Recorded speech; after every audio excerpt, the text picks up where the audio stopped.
Good morning. Welcome back to another episode of AKP Sports Talk. It is November 30th, the last day of November. That's Ari. I'm Korea. Look, Ari, I don't want to say it right now. I don't want to jinx our mojo right now, but we're on a roll right now. And I think right now we may be one of the best sports cappers doing it right now. But let's just get right into our recaps from yesterday. Me once again. Oh my goodness, 3-0 day. Let's get right into it. UNC money line. That was an amazing game. First half, if you had UNC money line, first half you did not have to worry about that second half because I did, and so did Ari.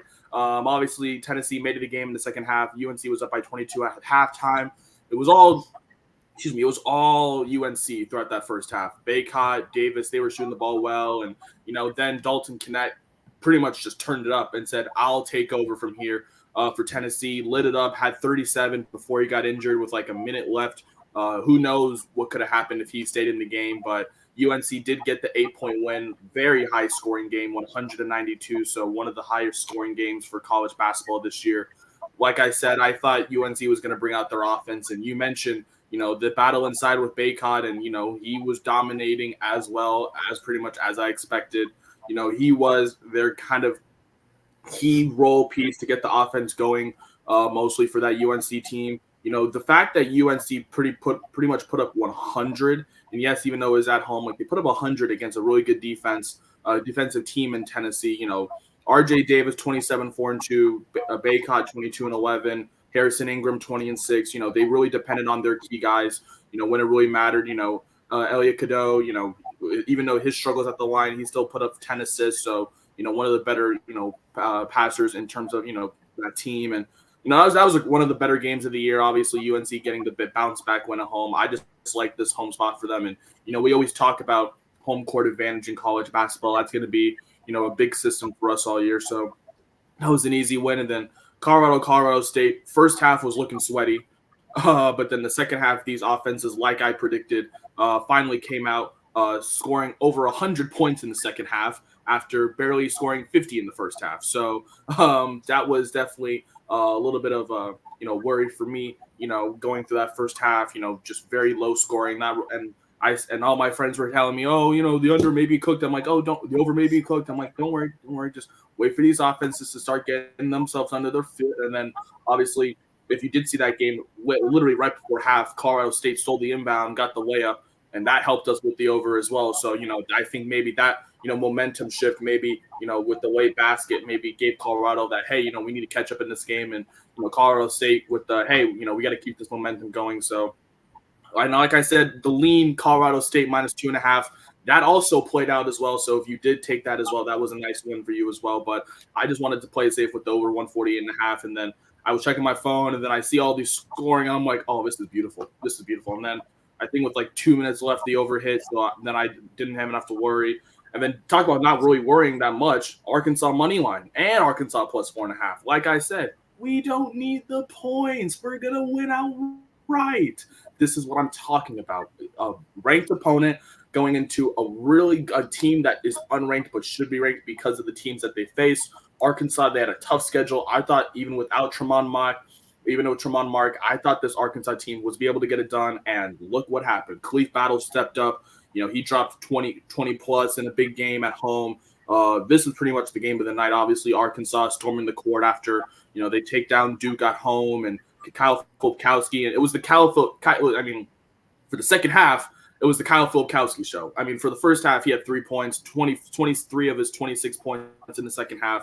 Jeremy Roach before he fouled out had 22. It was pretty much those two for Duke, and go over for Arkansas. It was Brazil and then Battle. Those two pretty much leading that Arkansas team after they lost Tremont Mark. It was a really big win for this Arkansas team, kind of keeping them, within that tournament talk, 5-3.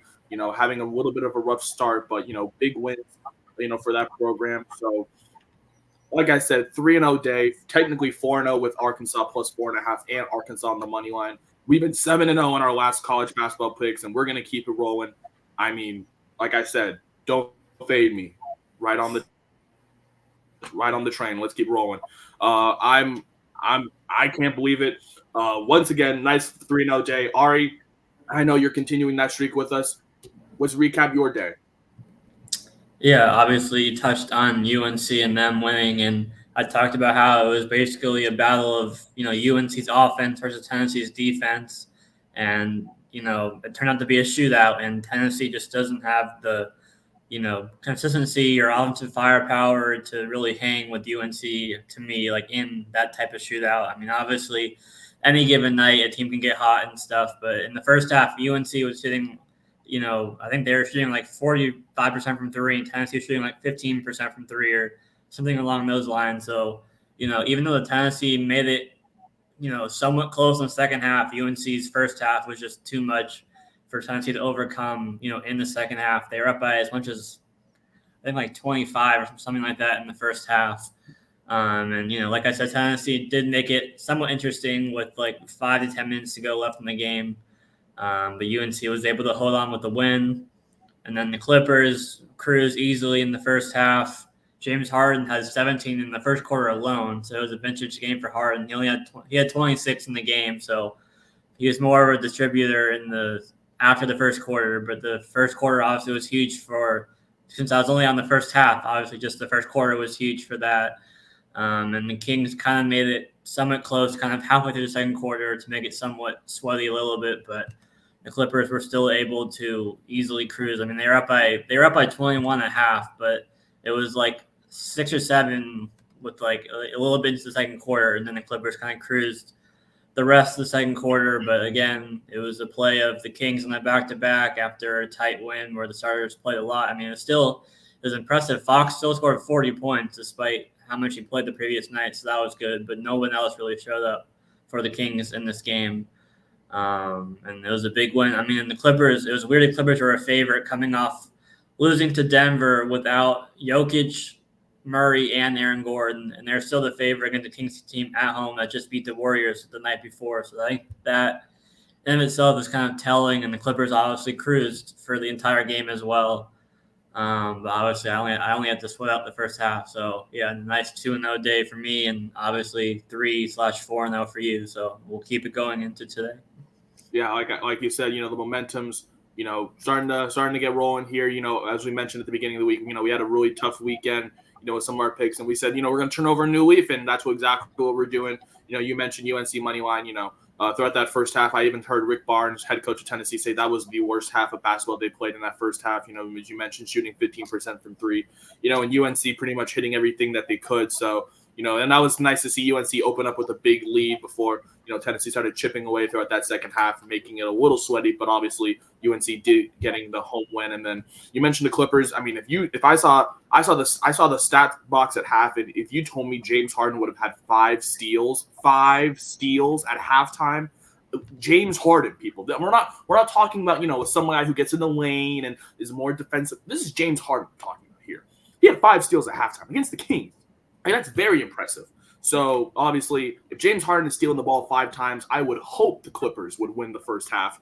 So that was a nice win for you as well. Nice 2-0 day, as we said. Momentum has been picking up a little bit, and now we're into Thursday. Obviously, we have a big game tonight with my Seattle Seahawks facing the Dallas Cowboys, and I'm not enthused about this, but the only thing I am enthused about is that under, because primetime unders have been our best thing all year. It's been our best friend all season, and it's going to be continuing to be our best friend. I think 47.5 is too much. I am taking this under today. Look, you talk about these two teams in these two spots, right? The Seahawks, their offense could not be in a worse spot. They lose their star running back. Now they're playing a really good pass rush again. Gino has struggled all year against pressure. We've seen it consistently, and I just think this is a really bad spot for the Seahawks. Obviously, they do get the week's rest, obviously playing after Thanksgiving, so it's not a short rest, not like a week not a 4-day rest, but so they do get the full week, to prepare for this matchup. And I feel like their offense is definitely going to have been adjusted, but I just think this is a bad spot for them.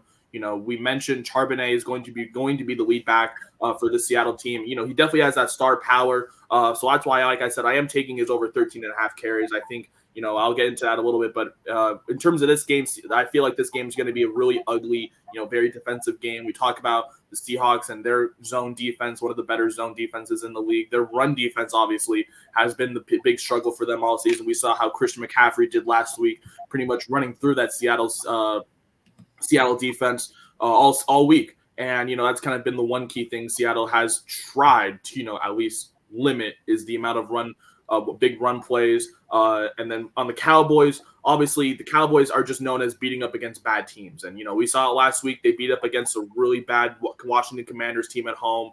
This is a great spot for the Cowboys, obviously, right? I don't know. Well, obviously Dak Prescott, he does a lot better against man-to-man. Obviously, let's see he do his thing on the edge. But the Seahawks play a lot of zone coverage, and Dak Prescott doesn't really throw the ball down the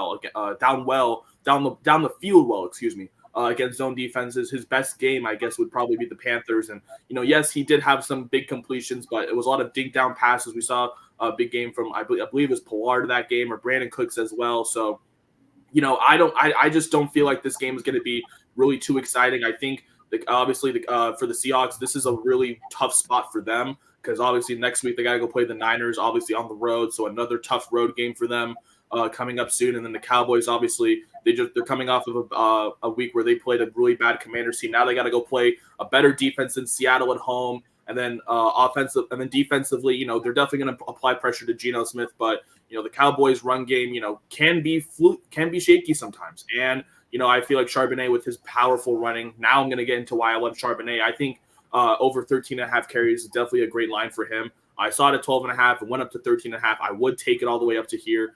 I think that if Seattle is going to have any chance in this game, it's going to be establishing the run early. Obviously, last week we did not see any kind of run game formed with Zach Charbonnet. Obviously, K9 was out once again for the Seattle Seahawks, so that was because of the short week. So, obviously there was a lot of speculation on pretty much what the run game was going to look like last week, and it didn't really get anything flowing.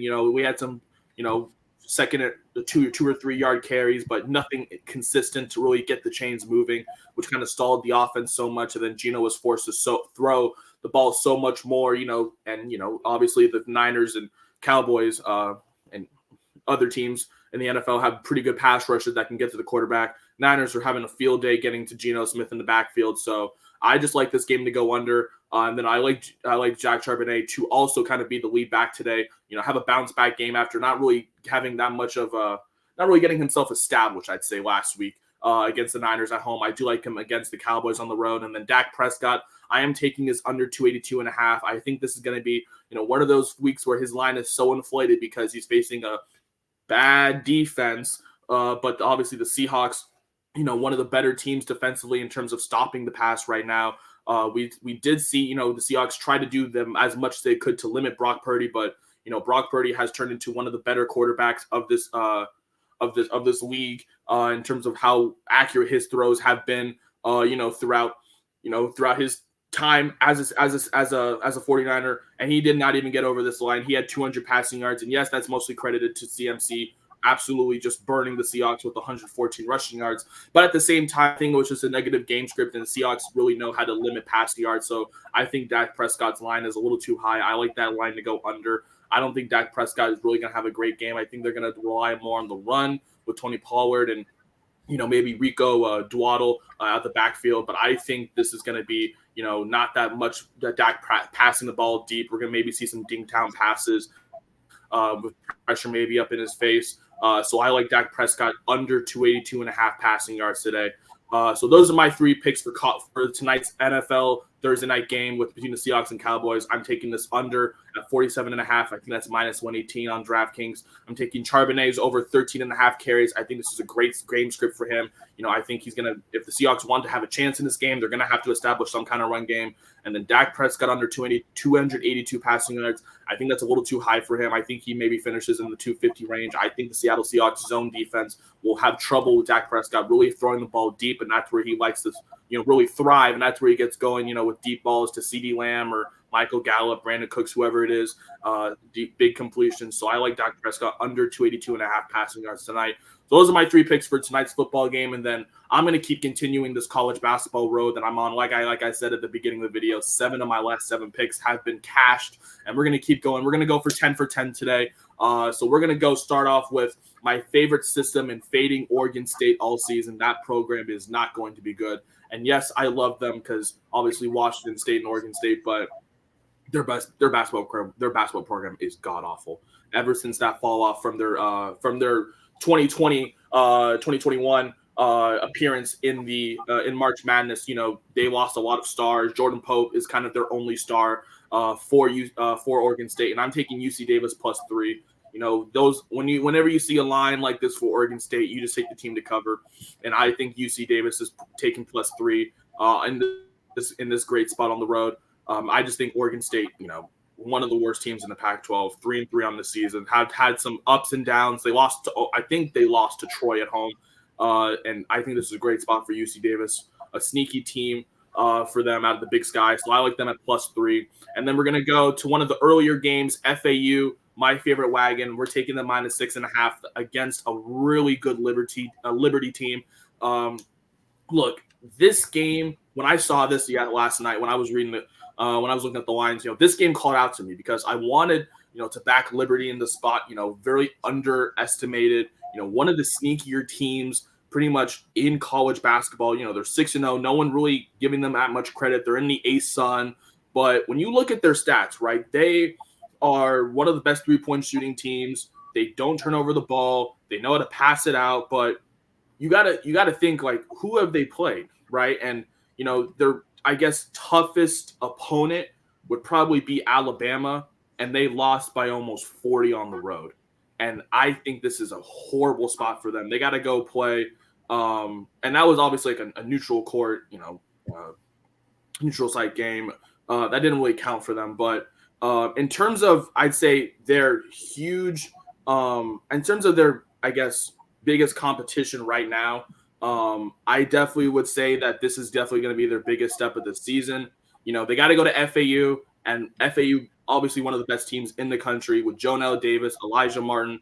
The thing with the FAU team is that, no one's really giving them the respect that they deserve this year. And that's kind of surprising to me because, everyone was kind of giving them credit last year when they were on that huge run, when they were beating up on all their opponents in the tournament. But, this year they've beaten up against some they just beat A&M for God's sake. Not even like a week ago. They beat A&M. And, people already seem to forget that. Their one bad loss was to Bryant, but I think they've already shaken that off, after a tough game at home where they just couldn't shoot the ball. I like them in this bounce back spot. They come back home.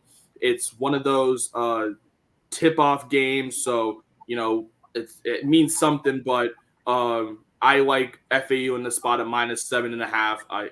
That's where the line has gone up to. I saw it at 6.5, gone up to 7.5. I will take it there. Even though Liberty is a sneaky team, obviously one of the better offensive teams, I just hate them in this spot. They haven't played anyone really good this year. I'd say their hardest competition was Furman, and that was a neutral site game. So give me Florida Atlantic -6.5.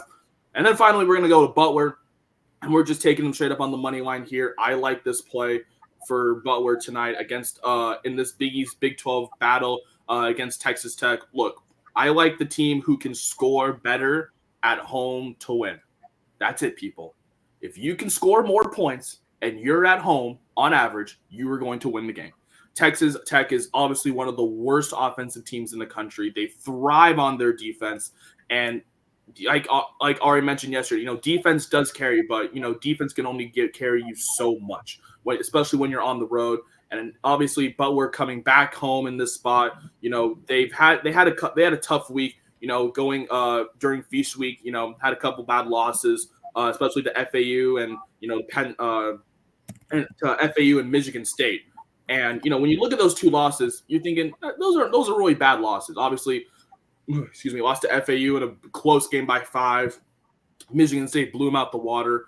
And, I feel like in this game, I think the offense that it will be at home is going to prevail. This is at the Hinkle Fieldhouse. This is at Indy. This is where Butler plays. I like them. The line has gone up from 1.5 to 2.5. I just like Butler on the money line tonight.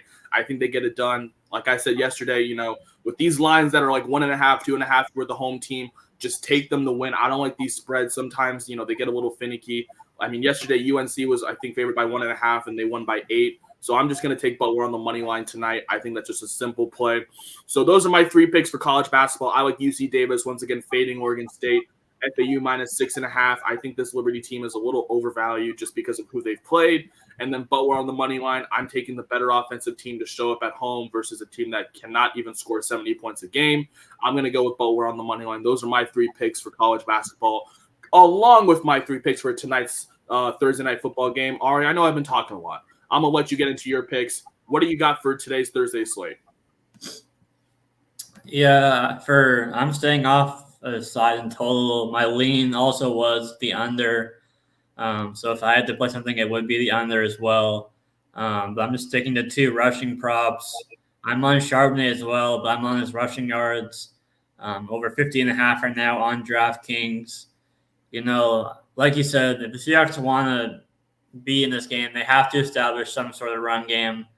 And I think that they will be more competitive. I don't think it will be 24-3 at half again in this game at halftime.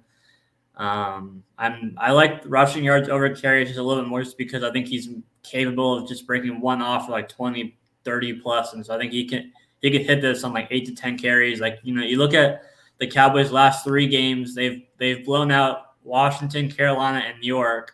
And even despite blowing those 3 teams out, you still have Brian Robinson, Chuba Hubbard, and Saquon Barkley all hit this line, even in blowout losses. So, I mean, like I said, I think this game is going to be, close. But even in blowouts, you still have running backs hitting this line against Dallas. Obviously, it doesn't take that much to hit 51 rushing yards, and the Charbonnet is capable of breaking any carry off for, a good 20 plus, give or take, whatever you want to call it. So I'm taking Charbonnet over rushing yards in the game where the Seahawks are going to have to establish the run game to have a chance to stay in this game. And kind of similar to that is Geno Smith, who's going to face probably, the Seahawks are getting Abraham Lucas back, so hopefully that does help the protection a little bit. But, this Cowboys are still going to pressure him. And we saw Geno take 2 rushes last week against 49ers under pressure for 10-plus yards. I think he had 23 or 24 rushing yards last week, I want to say. He had 20-plus. And, he's capable of a 10-yard rush any given time when he faces pressure and escapes the pocket. So I like Geno to rush for 10-plus yards in this game as well. So I'm going with the Charbonnet and Geno rushing yards, both in this Thursday night football game tonight. Again, I'm not currently playing a salary total, but if I was to lean one way, it would also be on the total game under 47.5. And then moving on to the NBA, it's another kind of spot play. The Warriors are a 5-point favorite against the Clippers team that was favored over Sacramento yesterday that beat Golden State the day before. So I think that, again, that's like a line that tells you, that's telling in itself. Again, it's a back-to-back for the Clippers, and the Warriors were off yesterday. So I'm just taking the first half, Warriors day off. Clippers played last night. Obviously the Clippers won pretty easily, so it wasn't like a tight game like the Kings had against the Warriors the night before or 2 nights ago. But I'm taking the Warriors here in a bounce back spot after the heartbreaking loss with Sacramento. Chris Paul's out, but doesn't make a big enough difference for me to not just be off the Warriors here. So Warriors to cover 2.5 in the first half, get out against the Clippers at home tonight. So taking that first half, and then Charbonnet and Geno rushing yards in the NFL game. Sorry, I'm just reading a J.J. Watt tweet that he's now apparently the new Adam Schefter. Breaking news, Zach Ertz has been released from the Cardinals organization. He's finally freed, but I just love how he's trying new things in retirement. All right, J.J. Watt. All right, trying to steal our jobs here. But yeah, going back to your picks, Ari, first, Charbonnet, as pretty much I just said, and you're tailing on with it, the Seahawks pretty much need to establish some kind of running offense if they want to have some chance in this game. And, Charbonnet is going to be the answer. I'm taking him on the carries. I just think they feed him. But like I said, I think the rushing yards is a great line for him as well at 50.5. I think that line's a little too low. You mentioned some of the previous guys, Chuba Hubbard, Brian Robinson. They've eclipsed that line many times against this Cowboys run defense. So I like 50.5 rushing yards for Charbonnet. I would take Geno Smith, but I just hate taking QB rushing yards because, if you guys don't know, sacks do count as negative yards. And so that's No, they don't. They do in college, not in the NFL. They don't. Are you sure? No, Oh, yeah, they well, don't in the NFL. maybe some. Well, the book I use counts it, which that's why I personally I know I That, made it. was that on Bovada or different? I don't know what it is, but the book I use takes negative rushing yards on quarterbacks as sacks. So that's why I'm just avoiding quarterback rushing yards. But if I was to tail one, I would take this as well. Geno Smith Geno Smith is probably going to be running out of the pocket under pressure. We saw it last week against the Niners where he had to scramble out the pocket many times. And you mentioned Abe Lucas is probably going to be back tonight, which will help a little bit more. But it's the Cowboys pass rush, which is kind of what they feed off of, in terms of their defensive presence. So, Geno Smith's going to have to scramble out somehow and escape. So I like his over 9.5 rushing yards. We saw last week, he looked like he was able to step up in the pocket and get out and escape for, big gains. We saw, I think it was like third down, escaping out of the pocket, getting the first down. So I like that over 9.5 rushing yards. And then the Warriors, first half, you mentioned this is a great spot for them. I like them on first half as well. This has kind of been your favorite system, and going back to it, literally, we just had this, pick a few days ago with the Kings, with the Clippers yesterday. This was a spot for them.